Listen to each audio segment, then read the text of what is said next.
Today's webinar is titled Advice for Avoiding Mobile Device Mayhem and will be presented by John Mancy, Senior Consultant here at IT Solutions. For those of you joining us for the first time, Business Tech Talks is a webinar series sponsored by a group of nationally recognized managed service providers. All of our members provide comprehensive network management and support solutions in different regions across the U.S. Our goal is to further educate business executives, decision makers, and IT professionals about key topics related to technology, share our industry knowledge and best practices, promote business innovation, growth, and success. At any time during the webinar, feel free to submit your questions. We'll have some time at the end to circle back and answer these for you. Without further ado, here's John. Thanks, Andrea. Good afternoon, everyone. Thanks for joining us today. As Andrea said, my name is John Mancy, and today we're going to talk about some strategies for avoiding mobile device mayhem. And what do we mean when we say mayhem? In a lot of ways, mobile device management, it's a lot like the Wild West. And what I mean is there are so many different devices out there. We've got the Apples and the Blackberries, the Androids, the Windows phones, a handful of platforms that all operate differently, that all have different apps. And in addition to the device mayhem, we've also got to deal with carrier mayhem. All of these different carriers have different levels of features and services that they provide. There used to be a day where in order to connect your mobile device to your company's email, you needed to buy a special enterprise level data plan to allow that. That might have cost you an extra $5 a month. While we don't necessarily see that as an option anymore, what we do tend to see, especially with some of the carriers, is they will enable something called Wi-Fi calling. And here's a case where your device is now able to connect to a wireless network and broadcast its cell phone calls over that rather than over the data network plan. So now as IT providers, we're concerned with having our users on their cell phones and their cell phone calls impacting our Wi-Fi data. So all of these reasons, we have to deal with the mayhem that is with mobile devices. Oftentimes we hear this is called bring your own device, and this is where we're choosing whether or not to allow users to have their own devices on the network. Because what does that mean to us? We've got the device platforms, we've got the carrier platforms. Now more importantly, with access to our data, how do we fit that into our security protocols? How do we control access to the data through these unmanaged devices? What kind of regulatory compliance do we have to deal with? Are we HIPAA? Are we SOX? Are we concerned with the privacy of our data and it being accessible from any one of these devices on any one of these carrier networks? So an easy answer would just be, well, let's not allow them. We can say that, no, you can't bring your own device to work. You can't tie your phone into our Wi-Fi. You can't use your tablet to access your business email. And that's all well and good up to a point. Because sooner or later, the boss is going to get a new computer, and they're going to say, in this environment where we are nothing but Windows users, I just got my new Mac, and I'd like to be able to use that in conference meetings and at my desk. And I also got my new iPad, and I should be able to access my email from the beach, from the train station. So what are we going to do about it? And as IT managers, well, it's good to be the boss. The boss says jump, and we kind of need to jump. So high-profile users definitely will drive changes in policy. And it is important to note that there is a statistically recognized productivity boost if employees are able to work outside the office, generally from their own devices. If you've got folks that commute by train, being able to prep for meetings on the commute in, being able to wrap things up on the commute out, makes sense and is a good productivity boost. iPads are getting more and more and more mainstreamed and are more and more accessible. So if a user can access their information from the iPad, that makes a lot of sense. And there is more and more and more often reasons for people to be working at home or staying at home. And if they're able to be productive while they're home through their home computers, regardless whether it's a PC or a Mac, all of these things come into play. So we've decided that we can't just disallow mobile devices. We're going to consider allowing them. What are some of the risks that we need to keep in mind? Without question, unmanaged mobile devices, they are huge gaps in your overall security. There are so many phone users out there that will not want to put a password on their device because they want that quick, immediate access to their home screen and their apps, and then, of course, everything that those apps give them access to. So we are having to deal with some conventional risks. What happens if your intellectual property gets lost or stolen because it was accessible from a phone that is unsecured, that is now lost or stolen? Somebody picks it up, they have access to your contacts, they have access to this user's email. Who knows what else they might be able to glean because of their access through an unmanaged device. And we did say this before.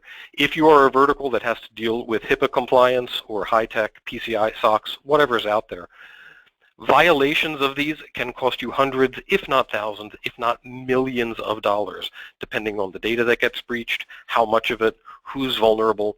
So all of these things we need to bear in mind. And yes, loss of data is going to be expensive.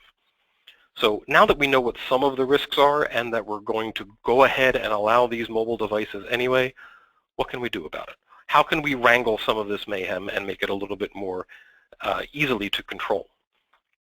So there are different solutions out there and different solutions at different levels of sophistication that will be suited to your requirements as a company. A couple of them that we're going to look at today are mobile device management tools. MDM tools will give you control over the devices themselves. Certain levels of compatibility with the settings, certain levels of security that can be implemented, but these are device-level settings that MDM tools are going to be able to manage for you.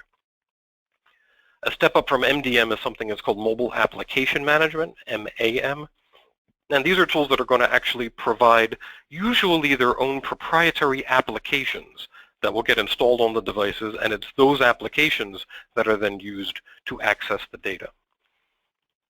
And most granularly is what they call mobile file management, sometimes mobile content management, MFM and MCM. And this is actually giving a certain level of control over the data that's being accessed. Generally, this involves secure apps, secure encryption of data that's stored on the device itself, very granular at the file level. Now, as far as some basic tools that you might already have in your environment, and I'm calling this MDM in quotes because these tools exist and these tools are very, very basic.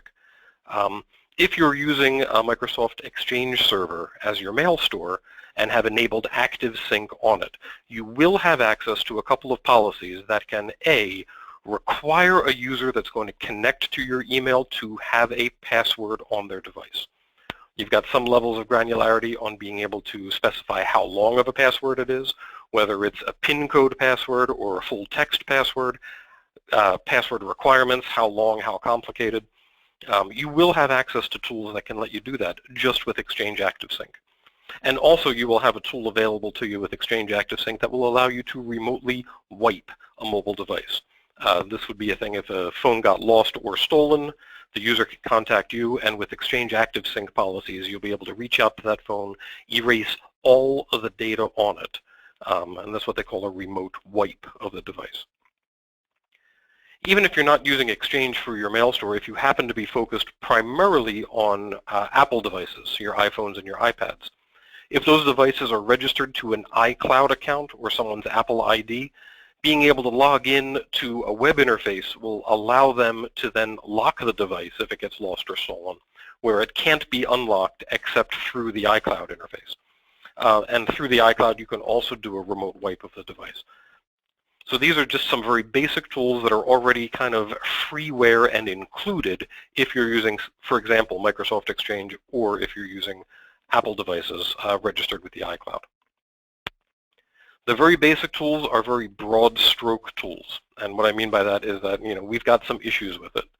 The remote wipe feature is a remote wipe of everything, not just your company data, but also the user's personal data on their personal device.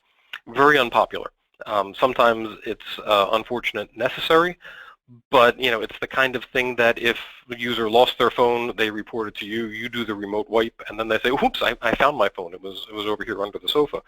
But it's already been wiped. So not only have they lost their corporate email, they've lost the pictures of their kid's third birthday party. And this is very unpopular, used as a last resort generally. If we're looking at the iTunes aspect, this is something that's going to require direct user input. And a user may not be happy about it. And I'm not going to log into my iCloud and erase my device. That's crazy, and you're kind of limited to them, their protection, their password. So these tools, while very, very basic and very, very broad stroke, are not best suited for an enterprise level management. Not to mention, we still got gaping holes in security. The best security we can put on these devices is forcing a password, and thieves aren't stupid. Thieves are smart. If they decide they're going to steal a phone, they're going to follow that user around. They're going to see what codes they use to unlock it, what little pictures they draw when they play connect the dots on the Android platforms. They will know what that password is before they go stealing it. So just enforcing it's kind of like putting the lock on your screen door. It's good security, but it's not the best security that's out there. So if the basic tools aren't going to be enough for us, let's talk about leveling up and talking about some of the mobile device management tools that are out there. There's a handful of them. We're going to look at a few as part of this presentation. But these are generally an enterprise class tool set. More and more they're becoming cloud-based, software as a service type model. And I want to say it's an enterprise class tool set, but there are tools out there that are scaled and sized for the small business, the home businesses, the medium businesses. You don't need to be an enterprise to use these enterprise class tool sets. Some of the core features that are common to all MDM tools are going to be support for current operating systems and platforms. Some tools are a little bit more widespread and will be able to control platforms and operating systems that are considered not current. But in general, if you've got a current iPhone or a current Android platform, you should be able to find an MDM tool that's going to be able to support it for you. These tools will also allow for a certain level of inventory tracking. Any device that's registered with the system, you'll be able to see what its stats are, how much available space it has. There's a certain level of reporting that's generated. And these reports, these status reports, of course, you can view them. The nice web interface ones, usually you can click on a bar in the bar graph and it gives you some more data. They call this drilling down into the logs. And you'll also be able to print out these reports. Comes in handy for some high-level executive meetings when you need to have data as far as how many phones we're managing, this, that, and the other thing. So all of these reports can be viewed online as well as printed out. Of course, we're going to be able to enforce policies. And again, the MDM policies, they are device policies. So we can require passwords. We can push out certain levels of, we can only connect to this VPN with this tool. You can automatically push out what Wi-Fi settings they're going to be allowed to control and use. Some of the more granular tools will be able to control what apps get installed. One of the more favorite features that's out there is that we'll let your users download games from the game stores or the app stores or the Google Play stores. But if the games require, for whatever reason, internet access, this is usually where some of your vulnerabilities come in. You can say, yeah, you can download Solitaire as long as it doesn't go out on the internet. If it is going to require internet access, you as the admin have a little bit of control on whether that's going to be allowed or not. We talked about the remote wipe. Some of the more sophisticated MDM tools will allow you just to do a partial wipe. So all of the user's personal data stays intact, but you're able to identify what data is company data and wipe that out independently. And then as part of some of the other things, we will allow some levels of encryption on the device itself, on the SD cards where data is being stored. Sometimes the SD card can even be partitioned, so you've got a partition that's encrypted and a partition that's not. Depending on the tool that you use, we're going to look at examples of all of these. Some popular choices out there that exist right now as far as mobile device management. AirWatch. It's a product that was privately owned, recently acquired by the folks at VMware. We're going to look at some screenshots of the features that AirWatch has to offer. IBM recently bought MAS 360 from a company that used to be called FiberLink. And when I say acquired by, I mean IBM, the big IBM, not the offshoots of Lenovo and the PC markets, but International Business Machine has acquired MAS 360. Citrix put out a product called Zen Mobile. It leverages some of the tools with their existing products of Zen App and Zen Desktop that give you a certain level of mobile device management. Sophos MDM is a popular tool in use by a lot of the smaller and medium businesses, mainly because not only is it a cloud service, but it also allows you to install it on your own local server if you don't want to go to the cloud model. The URL for that was very, very complicated. So what I've got here on the screen is if you go to sophos.com, click the link for products, and then the product called Mobile Control will get you to where the Sophos MDM information is. And there are so many others out there. Good for Enterprise is a standby. They've been in existence a very long time. Dell and Symantec have grown into some of these products. I invite anybody who's curious to Google around, find out what's out there, find a set that have the tools that meet your needs, and figure out a product that works best for you. Just by way of a few examples, though, support for all current OS platforms. This is a quick screenshot from AirWatch, and it's just a breakdown of the platforms that this particular AirWatch is currently monitoring. And I like to show it because it actually goes back through some very, very old operating systems. We've got old versions of BlackBerry, BlackBerry 10, the different icons that are down here. This is for Symbian, the old Nokia platform, some of the earliest tablets out there. AirWatch still has tools to be able to manage. A couple of different Windows logos down here. We've got Windows CE, Windows Mobile devices. AirWatch is one of these products that can also push out granular policies to Windows PC versions. So we've got a list here for Windows PC XP and for Windows 8.10. They break out Windows RT, so if anybody's got some of the initial and original Surface tablets that were running Windows RT, some of the early Windows 8 phones are going to fall in this category.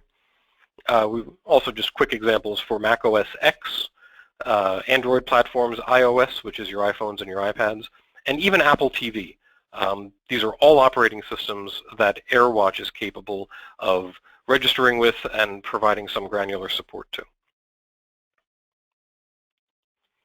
One of the things we needed was to track inventory for all configured devices. This is just a quick screenshot also from AirWatch. We can drill into a particular phone and verify the last time that it's checked in with our systems. Most of these tools will have a similar dashboard to this. Gives us a little bit of indication of whether or not the device is compromised or not, what policies are in place, what policies are capable of working. So we all have a little dashboard that can get you some inventory. In addition to inventory tracking, devices that are equipped with GPS and location services, also from AirWatch, this is an example of how your GPS locations can be tracked. This comes in handy if a person lost their phone. As long as it's turned on, AirWatch will be able to find out where it is through its GPS locations. Sometimes it comes in handy. If they just lost it because they left it out in the garage, this will pin it down to the user's home. If it's on the move, if it's been picked up, then you'll know it and be able to shut it down at that point. This will give you a chance to find it before you actually shut it down or wipe it clean. Just a quick example of looking at some of the status reports. This is a screenshot from Mass 360. You can certainly view data in bar graph form, pie graph form. This is something that they call their donut form. But this is one of those things that, when you look at a grand overview and see that I've got some non-compliant in my password policies here, this donut, I would be able to click on this little link here and it would drill into the data a little bit further, tell me which phone is not compliant, why it's not compliant, and probably give you some steps to be able to go through and make it compliant. Graphs like this can also be printed out, of course, for your high-level meetings. We need our tools to be able to enforce policies. These are a couple of screenshots also from Mass 360. Just a quick dashboard, and just by way of color coding, we know that everything is, in decent condition or maybe not. Here's a red case indicating that one of our devices has been jailbroken. We could click on that, we could find out which device it was, we could figure out some steps to mitigate that. Location services disabled, so all policies that, we can monitor who's in compliance, who's not in compliance. And one of the policies that Mass 360 does, especially for iDevices, when you push out applications to it, it will pop up and let your users know that, hey, this isn't being charged to your iTunes account. This is our app. This is not anything that you're buying. And by way of policy, we can do that, or you could not, and applications could be installed silently and in the background. This is a level of granularity that tools like Mass 360 have to offer. Now, there are a few, perhaps, downsides to these MDM tools, and at least something that we need to consider before we go implementing them. Not the least of which is cost. Nothing comes for free in this world. So most of these MDM tools, they are modeled on a per device, per month model of pricing. Some are going to cost more, some are going to cost less. I invite you to scope them out and see what fits into your budget if you're looking for MDM tools. MDM tools, as we said, still generally work on the whole device level. And one of the most popular questions we get when we're implementing things like this is the user say, why do you need to monitor the pictures of my kids along with my email? And the truth is that these tools generally aren't doing any kind of real monitoring of anything going on the device. Some of the tools, they do provide a certain level of remote control, remote access, but not without the user's input. And these tools are not meant for monitoring what's happening, but rather controlling the data that you have in your environment and how these devices access.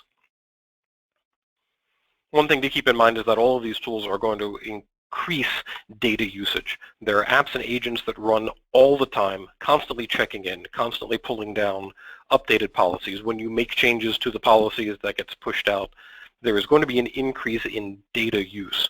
Not a big deal if somebody subscribes to an unlimited data plan, but for the folks that don't, or the folks that their carrier doesn't provide them, it's worth knowing that increased data usage is going to come, as well as diminished battery life. Especially when we force them to turn on GPS for location monitoring. We all know, anybody who's got a phone, that if location services are turned on, our battery is going to run down a whole lot quicker. So these are just things to keep in mind if you're going to implement MDM, just a few things that are going to be affected. Now MDM, very broad stroke tool, like we said, still manages the device as a whole. We can level up even a little beyond that and look into some of the tools that do mobile application management and mobile file management. And like we said before, mobile application management is going to provide control, usually with very proprietary apps. Mobile application management will push out a set of new applications to devices, and those applications are what's going to be used to access the company data. Similarly, the mobile file management, mobile content management, these are the tools that are generally going to set up an encrypted location on the device where company data can be stored and accessed locally. And these are the kind of tools that are going to allow us to do some remote wiping of just the secure data and not the personal data. So by way of a quick example of this, the folks at Zen Mobile, they actually push out some very proprietary apps. There's a separate application for email. There's a separate application for secure and encrypted web browsing, applications for file access, for file editing. These are all pushed out by the mobile application management tool, and the important thing to recognize is that they are completely separate from the apps that are built in to the device. So what we have is your company email will be accessed by the company email app, and part of the limiting policies is that we can even make sure that their local built-in and unsecured email app cannot be set up to access the email. So only the encrypted and secure app will have access to the data. And again, with the proprietary apps, we're able to set up mobile file management, where certain apps are going to be able to access a secured and encrypted section of the device itself. And similar to the email, none of the personal apps are going to be able to access it. Only the secure app will be able to access the secure data. They won't be able to fire up Word or Notes on their iPad and access the information. Together, this is what allows us to have what they call a partial wipe of the data. If all of your applications are being managed by specific pushed-out applications, then once those applications get removed, you no longer have access to the business data anymore, but all of the user's personal data is still fine. We're just removing access and effectively wiping out their access to the company data, and their personal data is okay. While we're talking about Zen Mobile, I will mention another feature that it does offer. Because it leverages Citrix tools for Zen App and Zen Desktop, we're actually able to push out published applications to mobile devices regardless of the platform. So you can imagine on your iPad or on your Android tablet being able to fire up a published application which will give you a full screen of, say, Microsoft Office for Windows. So you're running a full Windows application, full Outlook and with all of the Windows features on the iPad remotely through the Zen mobile managed applications. So we've talked about a lot of different tools and a lot of different features and a lot of different levels of protection. What we're going to start seeing in the future is an integration of all of that. Our mobile devices are getting smarter. They're getting more integrated, so the tools that we need to manage them are going to start becoming a little bit more robust. And as the mobile device management tools evolve, everything's going to get more blended. You're not going to have apps that are just mobile device management and mobile application management. Everything's going to do a little bit of everything. And we're going to have what's called mobile management suites. This is what's being put together right now by the big players out there. The IBMs, the VMwares with their Mass 360s and their AirWatches. They're putting together blended products that are going to be able to control the device and the applications and the data on the mobile devices. There are likely going to be more to come. Some of the other big players are looking into products. Smaller products are being acquired all the time. So it's an interesting thing to see where we're going with this as the devices change, as the devices evolve. So are our management tools. So at this point, we're going to open things up for some questions and comments that have been written in. While we're doing that, I'm going to have a quick slide up here just to recap some of the tools that we looked at. If you want to make note of the URLs, feel free to do so. But Andrea, what questions have we had today? All right, we definitely had a few questions come in here. Thank you, John. There's a lot of great information that you ran through. The first question is, you mentioned leveraging iCloud and other iPhone tools for basic mobile device management. What about Android and other devices? Well, the iCloud is definitely proprietary to iPhones and iPads. It's an Apple product designed to work with the Apple equipment.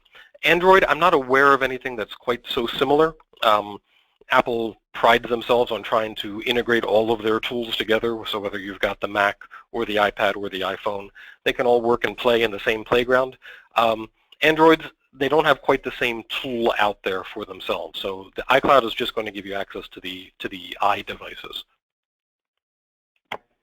All right, next question is, you briefly touched upon pricing. Which MDM tool would give you the most bang for your buck? Bang for your buck, that's a difficult to answer because so many of these tools offer so many different features. Really, it's based on what you need as a company and what levels of protection you need to put in place. You know, if you're a small business, home office kind of thing, you know, where you don't have to deal with any kind of HIPAA or SOX compliance, you know, some of the more basic MDM tools may make sense for you.